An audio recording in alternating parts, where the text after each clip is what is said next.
Et salut à toutes et salut à tous, et c'est parti pour la critique, non pas la réaction, la critique de l'épisode 6, donc de What If saison 2, qui est consacré à un personnage particulier, puisque c'est un personnage qui, semble-t-il, n'existe absolument pas en comics.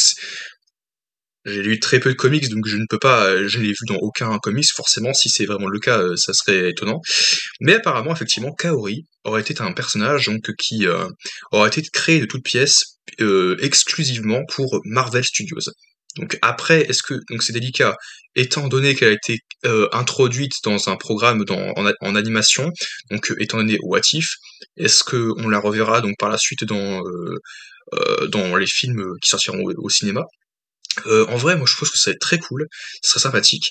Mais après, ce qui est délicat, c'est que est-ce que elle va avoir donc la même histoire qui avait été donc traitée donc dans cet épisode-là. Après, à voir. Moi, j'ai trouvé ça très cool. J'ai vraiment beaucoup aimé en fait, parce que ça. Après, évidemment, ce qui est particulier, c'est que mis à part un personnage dont je parlerai à la toute fin, qui est le seul à parler français, tous les autres se parlent en espagnol ou dans la langue des tribus donc de Kaori, et c'est cool. Donc en fait, c'est et si Kaori refaçonnait le monde, c'est ça.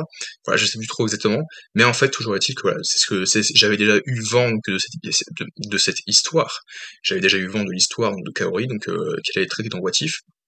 En gros, c'est donc Kaori donc qui franchit donc le lac interdit, enfin voilà, donc, par ses ancêtres, voilà, parce que déclaré beaucoup trop dangereux en fait pour les siens.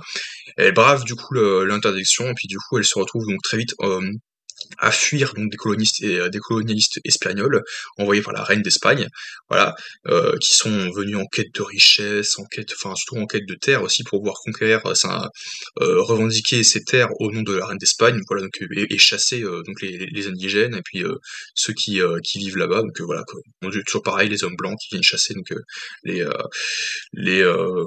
voilà, donc les indigènes.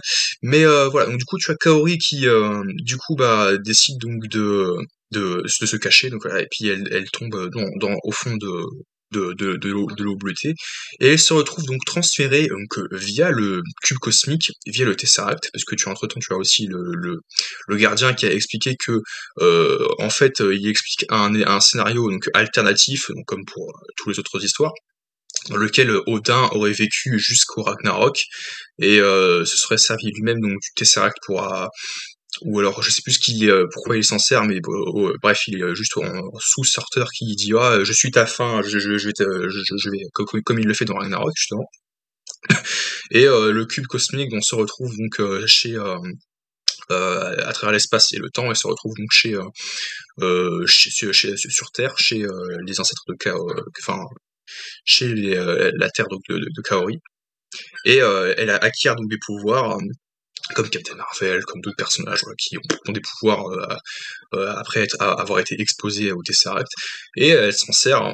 Et c'est assez drôle parce que elle peut, j'ai l'impression qu'elle peut faire plein de choses, ouais, elle a la télékinésie et tout ça, et elle découvre, je crois, une toute autre tribu, ou alors c'est la même tribu mais dans une époque plus lointaine, je sais plus, parce que d'où effectivement, c'est là où je me suis dit tiens, hmm, peu facile là, parce que normalement il devrait y avoir le TVA là, parce que si le TVA vient se déplacer, non pas pour arrêter les Avengers qui eux ont vraiment voyagé dans le temps, mais plutôt vont aller chercher un dieu, enfin le dieu de la malice, donc Loki, fils d'Odin, juste parce qu'il il est passé donc de New York à on sait même pas où, quelque part sur Terre, mais normalement, à la même époque, tu fais mais le,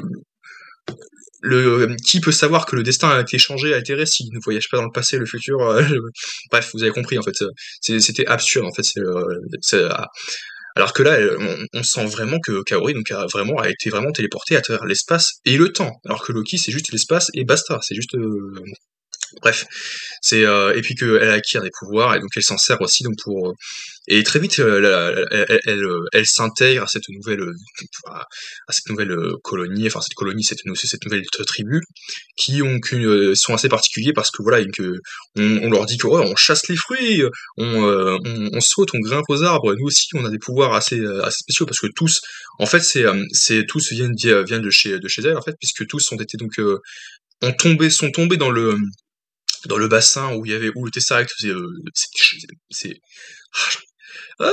Où le Tesseract s'est échoué, voilà. Je vais arrêter de fourcher. Heu et donc du coup, ils sont plusieurs dizaines donc à s'être, voire même peut-être une centaine à s'être, à échouer ici. Et dans cet endroit merveilleux, il y a des créatures, genre qui chassent, mais pas pour leur viande, mais pour leurs fruits. Donc tu fais: «Ah, pour leurs fruits, ils ont des baies, des fruits, OK». Et ouais, je me suis dit: «Ah mais c'est vrai que c'est pour la viande qu'on chasse, c'est pas pour les fruits. Les fruits, tu les plantes, tu les cueilles, tu les ramasses et c'est tout». Et c'est assez rigolo parce qu'elle rencontre, j'ai oublié son prénom, mais je vais le remettre. Mais elle rencontre un perso, voilà, donc qui lui dit: «Ah et regarde Kaori, donc nous on essaye donc d'atteindre, cette espèce de de portail». Parce que je crois qu'il y a un portail dans le ciel et à un moment, elle arrive à se concentrer avec ses dons pour pouvoir, gravir des marches pour pouvoir l'atteindre. Et tu vois qui dit: «Non, on n'a jamais pu atteindre. On n'a jamais pu atteindre toute, atteindre 14 marches, donc toi tu n'y arriveras pas». Et et après je me dis: «Mais attends, mais si elle risque sa vie, pouvoir, gravir des marches, ça va pas le faire». Et finalement elle s'intègre à ce nouveau groupe, recomposé, enfin décomposé plutôt, pas recomposé, c'est plutôt décomposé vu que c'est l'inverse. Vu que normalement ils viennent donc de quelque part de son monde à elle, de son pays à elle. Et finalement tu as les colonistes espagnols qui donc bravent du coup comment dire, ce côté un petit peu inconnu, enfin ce mystérieux, et donc décide donc d'aller voir ce qu'il y a en fait pour voir s'il y a des richesses dans l'espèce de caverne là où il y avait le Tesseract.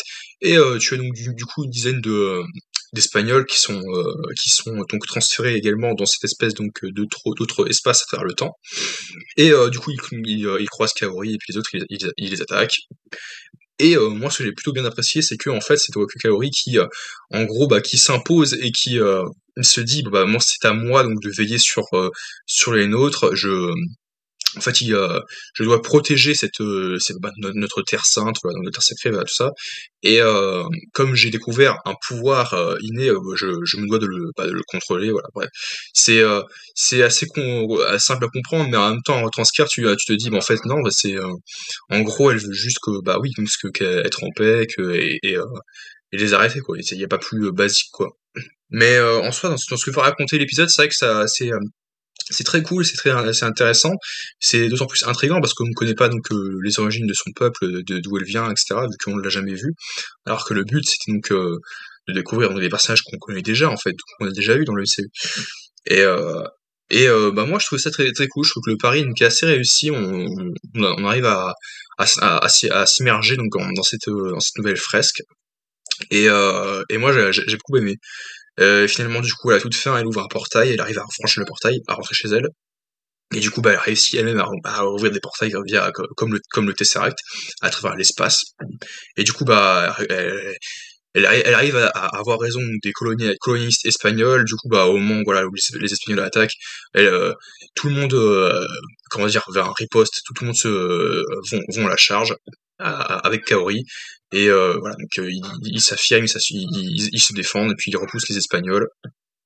Et par la suite de ça, ils vont directement en Espagne voir la reine espagnole et lui dire: «Bon, bah, tiens, ça suffit maintenant, vous n'êtes pas chez vous, mais moi, de mon côté, je me permettrai pas donc de venir vous prendre ce qui vous appartient».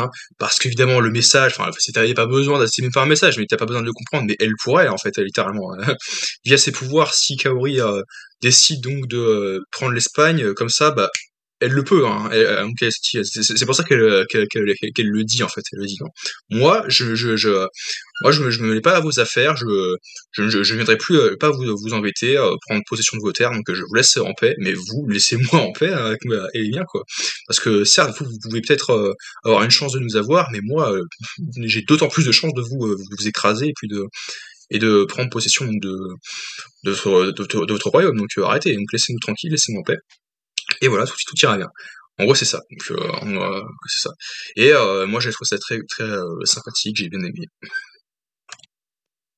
Et comment ne pas parler donc du fameux personnage qui arrive, parce que je vous ai parlé d'un personnage mystérieux qui arrive et qui parlait français, parce que pendant tout le long du film, bon, tout du long de l'épisode 6, on ne parle quoi soit en espagnol, soit dans la langue de Kaori, donc voilà, une langue indigène. I've been looking for you for a long time. Du coup, il y a un personnage qui ouvre lui-même un portail, qui arrive, et qui sait, évidemment, eh bien, c'est Doctor Strange. Doctor Strange qui arrive et qui se présente à Kaori, il lui dit « Ah, mais je t'ai cherché donc depuis bien longtemps, très longtemps. Et est-ce que ça peut... » Évidemment, on sait qu'il y a un épisode qui est consacré au Suprême Strange, donc dans What If, je crois que c'est dans l'épisode 9, donc le dernier, donc tout simplement, donc ça va être la conclusion donc, de cette saison 2. Donc l'épisode donc qui sera prévu pour le 30 décembre, du coup, sur Supreme Strange. Donc ce qui veut dire qu'on a des chances de voir Kaori, de retrouver Kaori. De toute façon, dans l'épisode 9, je pense que l'on reverra tout le monde. Enfin, tout le monde dans le sens où on reverra les principaux, genre Captain Carter, Stark, voilà, donc ce sont les principaux, donc ceux qui seront plus mis en avant dans chaque épisode. Voilà. Donc par exemple, dans le premier épisode, celui qui avait été davantage mis en avant, c'était surtout Nebula. Voilà, donc on reverra Nebula, on reverra Stark, on reverra Captain Carter, et Kaori et Doctor Strange. Voilà, ils seront tous là, ce sera donc une sorte d'Avengers multiversel, parce qu'on sait que oui, donc dans la phase 5 et 6, il y aura donc des Avengers qui vont se rassembler donc dans différentes histoires et différents univers, et qu'il y en aura même une autre en live action, hein, mais oui, qui va arriver, je vous en ai déjà parlé en plus. Voilà, donc c'est ça. Donc en gros, Doctor Strange arrive et c'est très cool, quoi. Du coup, c'est-à-dire qu'on a peut-être même des chances, peut-être même de redévelopper donc davantage l'histoire de Kaori, même à travers le temps, quoi, à travers la suite des programmes, quoi. En gros, moi, ce que j'ai trouvé, c'était très satisfaisant, très prenant. C'est un côté assez mystérieux, assez où tu as envie d'en savoir plus sur le personnage, d'autant plus sur elle, sur Kaori, parce que évidemment, comme c'est un personnage donc qu'on ne connaissait pas du tout, que personne ne connaissait, quoi. Tu te dis mais d'où elle vient, qu'est-ce qu'elle fait, pourquoi, quelles sont ses motivations, et là maintenant tu sais plus ou moins tout, mais tu as envie d'en apprendre davantage, quoi. Et donc surtout si elle suit un personnage donc qui a lui aussi des pouvoirs magiques, des pouvoirs spéciaux, tu te dis bon tiens, les deux personnages vont interagir ensemble, c'est plutôt cool, quoi, c'est plutôt chouette. Donc, un personnage qui a été créé pour les comics, quoi, et qui va rencontrer donc pour la première fois un personnage qu'on ne connaissait de nulle part, donc qu'on n'avait jamais vu. Ça, à voir comment ça va fonctionner, ouais, leur relation. Puis sa relation avec les autres personnages donc de l'équipe, quoi. Parce que comme je pense que tout le monde va revenir, quoi. Tout le monde qu'on a vu au cours de cette saison 2 vont interagir les uns avec les autres. Du coup, on en reparlera donc d'ici là. Donc en attendant, on aura d'autres histoires. Je crois que le prochain épisode sera consacré sur Ella, évidemment, j'ai vu. Donc Ella qui retrouve les 10 anneaux. On verra demain ce que ça peut donner. Et du coup, on se retrouve donc à très vite, d'ici là, pour de nouvelles vidéos.